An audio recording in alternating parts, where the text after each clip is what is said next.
ఆంధ్రప్రదేశ్ ఆర్థికంగా వెనుకబడి ఉండడం నిజం. జగన్ హయాంలో ఏపీ బ్రాండ్ పాతాళానికి దిగజారింది. అప్పుడు పరిస్థితి వేరు. బటన్ నొక్కితే చాలు, అప్పులు చేసి సొమ్ములు పంచితే చాలు. ఇప్పుడు పరిస్థితి వేరు. సంక్షేమం జరగాలి, అభివృద్ధి కావాలి, పెట్టుబడులు రావాలి. అన్నీ జరగాలంటే బోలెడన్ని నిధులు కావాలి. ఇప్పుడు కొత్త పెట్టుబడులు రావాలన్నా, విదేశీ ఇన్వెస్టర్లను ఆకర్షించాలన్నా ఏపీ ఆర్థికంగా బాగుండాలి. కనీసం బాగున్నట్లు కనిపించాలి. దీనికోసం జీఎస్డీపీ, తలసరి ఆదాయం, ఇతర గణాంకాలను చకచక నిచ్చెన ఎక్కిస్తున్నారు. గ్రాఫ్లో గీత పైపైకి పోతోంది. వృద్ధి రేటుపై ముఖ్యమంత్రి చంద్రబాబు ఇస్తున్న లక్ష్యాలు అలాగే ఉన్నాయి. కానీ ఈ గొప్పల లెక్కల వల్ల భారీ నష్టం జరుగుతుందని ఆర్థిక నిపుణులు పేర్కొంటున్నారు. ఏపీకి రావాల్సిన గ్రాంట్లకు గండి పడుతుందని పేర్కొంటున్నారు.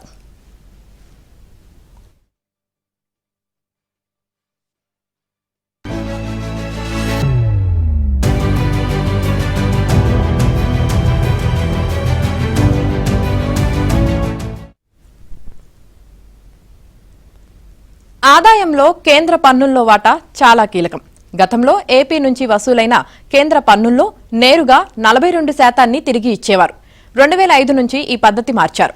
మోదీ వచ్చాక దీనిని మరిన్ని మార్పులతో పకడ్బందీగా అమలు చేస్తున్నారు.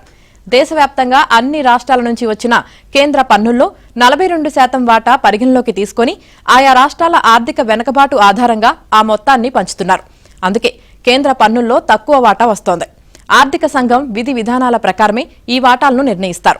జనాభా, అటవీ విస్తీర్ణం, ఆర్థిక అసమానతలు ఇలా పలు ప్రాతిపదికల ఆధారంగా కేంద్ర పన్నుల్లో వాటాలను ఆర్థిక సంఘం నిర్ణయిస్తుంది.